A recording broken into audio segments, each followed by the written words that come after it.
Hi guys, welcome back to my channel. Today we're going to be talking about ways to respond to things and hardships that happen in life. So a lot of hardships can happen just in everyday life. Maybe we lose our car, our job, a family member, a friend. Maybe we find out our partner is cheating on us. Maybe we have to change our entire environment. Maybe our partner gets a job on the other side of the world or the country and we have to move. Throughout life, we just find hardships as humans. And so in this video, we're going to talk about different ways that we can respond to these hardships. Thank you so much for joining me. My name is Kelsey, and we're going to go ahead and get right into it. First things first is building a routine. So I would say prioritizing your sleep is going to be the number one thing that you need to do first. While you're going through a stressful environment, while you're going through changes, your sleep is going to be number one priority that you need to prioritize. So for men, that is statistically 6 to 8 hours of sleep. If you're going through something stressful, if you're overweight, you may want to add an hour to that. And then for women, new studies are showing that women need 8 to 10 hours of sleep, leaning closer to 10 hours if you're on your cycle, and as well adding an extra hour if you are someone that experiences any hormone imbalances, or if you're overweight as well. We are going to, use my advice with a grain of salt and definitely consult your doctor before taking any of my advice in this video. But prioritizing sleep is going to be the number one thing on that list in our routine. From there, when we wake up in the morning, we're going to go to the shower and we're going to go into a cold shower. And you're going to have the shower pour down right on the top of your head, right on your crown chakra. You want it to be cold enough for it to take your breath away, and stand there for as long as you can. So starting with 10 seconds and then working your way up to a minute or 2 minutes is going to be very beneficial for your nervous system. It's also going to kind of shock away those negative thoughts that you wake up with on a daily basis, or maybe that you're starting to wake up with when you have that negative mindset that normally comes up for all of us as we start to go through hardships. Maybe we're starting to be hard on ourselves, or maybe we fall into a depression or a slump from this experience that we're going through. So this routine is going to battle that. Second thing that's on our list is going to be working out 3 to 5 times a week. You can pick a workout class. You could pick a dedicated workout that you do consistently, or maybe a full body workout that you go to the gym and you do every single time. You want to make sure that this is like a passive, as far as creating your schedule and as far as having what you're going to be doing, you want that to be passive. That way, all you have to do is worry about showing up and executing, which is the hardest part. But once everything else is planned out for you, then it's going to make showing up and executing easy for you. So maybe you decide you take a yoga class on one day, you take a Pilates class, or you go to your local gym and see what classes are available and just sign up for a class each day. Or you could go on YouTube and look up workouts for free and decide which one you're going to do on each day. Save them in your phone, and boom, now you have a plan. The mental stress of planning that workout is done. All you have to do is show up and execute. What we're going to do is we're going to prioritize what's needed first. So are we in school? Are we working? How many hours do we have to work? What are our financial responsibilities? What are the things that we have to do in this moment? Making sure that that's a priority, prioritizing that with our sleep essentially, and also prioritizing it, maybe putting working out as that next priority and the other things on this list, but making sure that sleeping and whatever is expected of us, or whatever we need to be successful in this life, which may be working, paying bills, maybe that's completing your education or your school, or maybe that is caretaking for someone. All of our lives look different. So whatever is essential that you need to be doing, making sure that you're prioritizing that first, and then creating this list of things that you need to be doing for yourself. Moving down the list, making sure that we are getting sunlight. Vitamin D and magnesium are not in the soil like they used to be 40-50 years ago. That's also a statistic that you can look up. Again, I'm not a doctor, but I highly recommend a vitamin D supplement as well as a magnesium supplement, especially if you're prone to anxiety or depression. There are 3 different types of magnesium, and because of the lack of magnesium that exists in our soil today, I highly recommend consulting your doctor and figuring out which type of magnesium would be the most beneficial for you. Moving forward from there, maybe also some other supplements that I find extremely beneficial to help me mentally is ashwagandha. That's something that you want to take sparingly. You don't take often and all the time, but it's great for anxiety. I take magnesium threonate, and that also helps with depression. It's a natural depression supplement in my opinion. Moving forward, sunlight, that's also vitamin D, so depending on that supplement is how much sunlight that we want to take as well. So besides the things that we need to prioritize in our life, which may be working, it may be being a student, or it may be caretaking for someone, the three things that we want to prioritize is going to be our sleep, which we just talked about, and then also our food. While we're going through hard times in life, we may want to reach for snacks, we may want to reach for chips and packaged items and sugary items, but these things actually can plummet us into a depression or anxiety. It can add to these fears that we may be experiencing, and there are also studies that show even children's cereal that's sugary and has pesticides and gluten in it creates essentially depression. You can look up those studies on your own. So what we're eating, we really want to look at it as medicine, especially while we're healing. Maybe we're not mentally feeling the best, maybe we're not emotionally feeling the best, so we really want to make sure that we're looking at our food as medicine. So depending on the diet that you eat, my advice is whole foods. So if you're a vegetarian, that's no problem. If you're vegan, if you're a meat eater, whatever diet you have, there's so many diets today. There's carnivore diets, there's the paleo diet. I'm really supportive in whatever makes you feel good, and that doesn't mean whatever makes you feel good, you know what I mean, like Heath bars. I love Heath bars. They make me feel good emotionally, but do they make my gut feel nice and happy? Obviously, no. Creating mind-body awareness is also going to help you get through this time. So maybe finding a protein that is good for you, finding whole foods that are good for you, cooking those whole foods in your home, getting fruits, getting vegetables, and staying away from eating things that are out of packages or out of boxes and bags is really going to benefit you emotionally and mentally throughout this process. The third thing that should be prioritized besides sleep and food is sunlight. Sunlight and walking together is great for you. In Ayurveda medicine, they say that it's best to have about an hour and a half, if you can, in the middle of the day to have your lunch and enjoy your lunch. Eat it nice and slow for 30 to 45 minutes, and then you can lay down or even take a nap, can rest for the next, I believe that'd be 15 or 20 minutes, and then for the last amount of time you're gonna walk for that time, and then you want to be out in the sunlight. And then also there's an app, it's called D-Minder, where you can download it and see how much basically vitamin D that sun can offer you in the amount of time that you go outside. The less amount of clothes that you wear, like if you wear like a sports bra and shorts, or if you just wear your shorts and you don't wear a shirt as a man, that's going to be better, because the skin exposure is needed in order to soak up the vitamin D, and you can track that on the app and it'll show you how much you gained. Okay, so the other things that I recommend is after our workout, we're going to go into the sauna for as long as we can stand up to 30 minutes. So starting out, maybe that's 5, maybe that's 10 minutes. We're going to work up to 15 and 20 minutes, and then we're going to work up to those 30 minutes.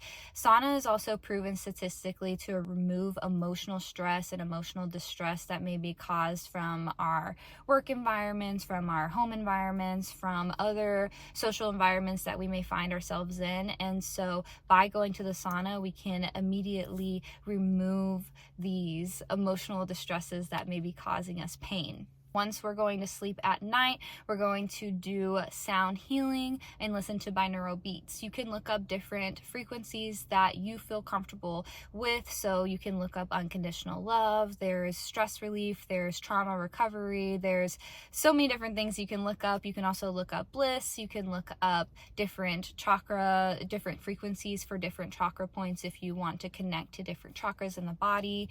And also I recommend listening to affirmations. You can also listen to affirmations while you're sleeping, or you can listen to affirmations throughout the day, maybe while you're getting ready for your day or getting ready for bed. The last thing that I have for us is going to be pranayama.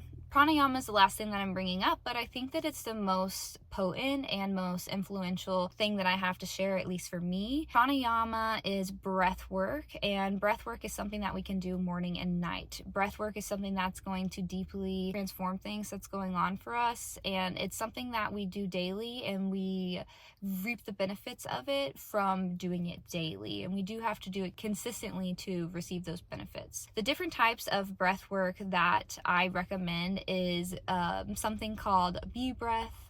And essentially what you're going to do is you're going to inhale, and as you inhale, you'll think about your low belly expanding. As you exhale, you're going to hum. Awesome. So you just do it like that. Inhale, exhale, humming. You want to do that for maybe like 11 to 15 rounds in a row, and then you can do that 2 or 3 times. The other breath that I recommend is fire breath. I'm not going to demonstrate that. That is a complicated breath that you have to learn, but things like fire breath or just taking deep belly breaths, which is inhaling into your low belly and then holding that and exhaling, are very transformational. We want to inhale into the low belly, letting that low belly expand in many types of breaths. So we could inhale into the low belly for 4 counts and exhale for 4 counts. We could inhale into the low belly for 4 counts, hold that belly full of air for 4 counts, and then exhale for 8 counts. That's another type of breath called round breathing. So I really recommend looking up different types of pranayama, finding a pranayama to do it in the morning, and finding a pranayama to do it at night. Okay, so now that we kind of have our routine together, we'll start with sleeping. We're going to sleep a designated amount of hours, maybe listening to affirmations and binaural beats while we're sleeping. And then in the morning, we can start our morning with a meditation or a pranayama of your choosing. Maybe that we just do it for 3 to 5 minutes, choosing how long you'd like to do it. And the most important part is really the consistency. So it's not doing it 15, 30 minutes for one day each week. It's just finding that minute, 2 minutes, 3 minutes every single morning that you can do. So finding a breath that you're excited to do. From there, maybe we find that cold shower, or maybe we go to our workout. If we're going to work out in the morning, we'll find the sauna after the workout, and then maybe find our cold shower. Maybe we're going to listen to affirmations throughout the day. That could be morning and night, or maybe that's while we're working, and we're going to prioritize whatever we need to put first. Again, that could be work, that could be caretaking, that could be school. After we've prioritized whatever we've put first and we've had our morning routines, then we're going to assess how much energy we have for the rest of the day.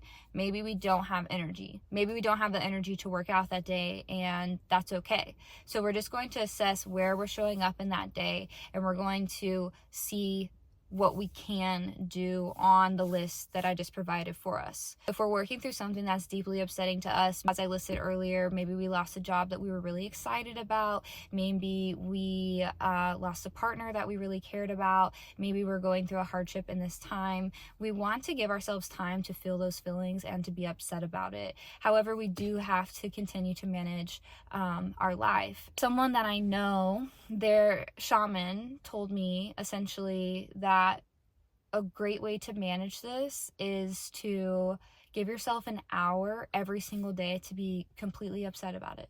Feel your feelings to the fullest, cry as hard as you need to. If there's something in your life that is really deeply upsetting to you, don't keep pushing it down and pushing it away and facing everything that you need to face, because eventually that's all going to come to a head, and then maybe you're going to have a crash out in a situation where you don't want to, or where someone's seeing you in a way that you don't want to because you're letting these things build up and they've boiled over. By taking that hour every single day to do whatever you need to do, to cry, to journal, to write, we really can benefit ourselves emotionally. From here, we're going to create a list of things that are going to prevent us from crashing out, essentially. Every single list may be different, and I'm going to share what I have on mine, and you can borrow it, you can take things off, you can add to it. So the first things first is going to be journaling or writing a letter in the situation that we're upset, or we're ending a relationship, or we're changing an environment. Maybe we need to express ourselves, and maybe there's no communication with this person. That could be a boss, that could be a partner, that could be be a family member or friend.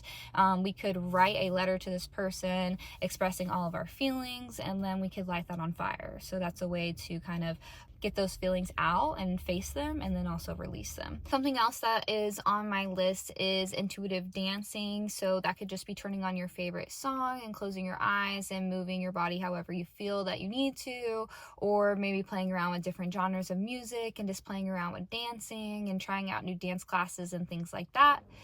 Something else on my list is EFT tapping. So EFT tapping is something I plan on getting certified in soon, but basically you use 2 fingers of your dominant hand and you tap on different areas throughout the body while saying affirmations.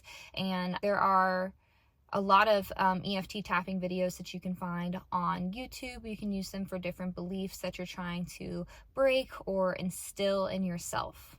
Something else that maybe on this list could be immersing yourself into your favorite podcast, listening to your favorite audiobook, maybe going outside and taking your favorite book with you and reading your book outside.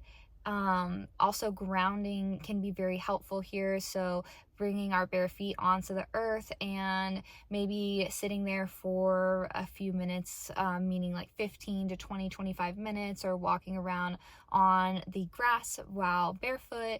Also, you could do breath work while you're in the grass, or you can lay on the grass directly with your back down. I think that the main goal that we're looking for is if we're overthinking, or if we're feeling like a lot of anxiety, or we're feeling a lot of negative feelings, we want to find something on this list that we can fully immerse ourselves into and fully distract ourselves with in a way that it's going to benefit us. So maybe you go take a meditation class, maybe you go take a pranayama class, maybe you go take a yoga class, maybe you go take Muay Thai so you can hit the bag because you're feeling angry. There are all types of like martial arts classes out there, or maybe there's, different types of classes. Maybe you feel like you want to connect to your inner dancer, so you go find those dancing classes, and through intuitive movement and through dance, you're able to release some emotions and trauma in those ways. So finding that list for you is very, very crucial, and then also having those things available in the amount of time that you need them,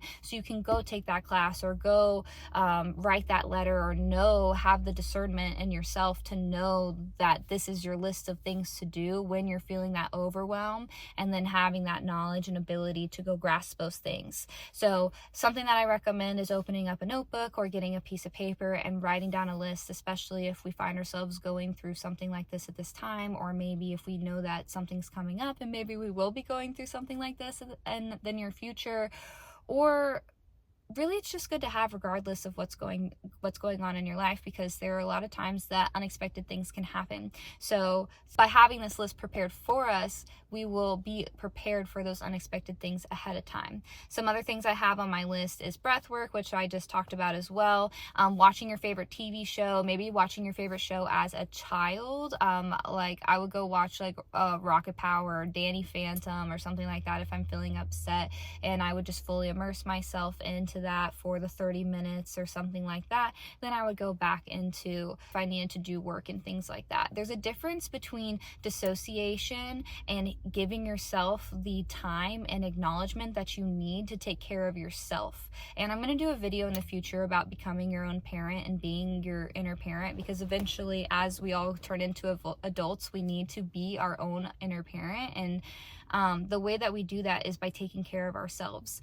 So whenever we find ourselves near crashing out, essentially, we're not going to take that moment to do the hard work and face every single demon that we're facing in that moment. No, find a list of things that may distract yourself, but remember that you need the discernment to go back and face those things that may be coming up in your life. By facing them and taking care of yourself, that's the way that we can work through them and move past them.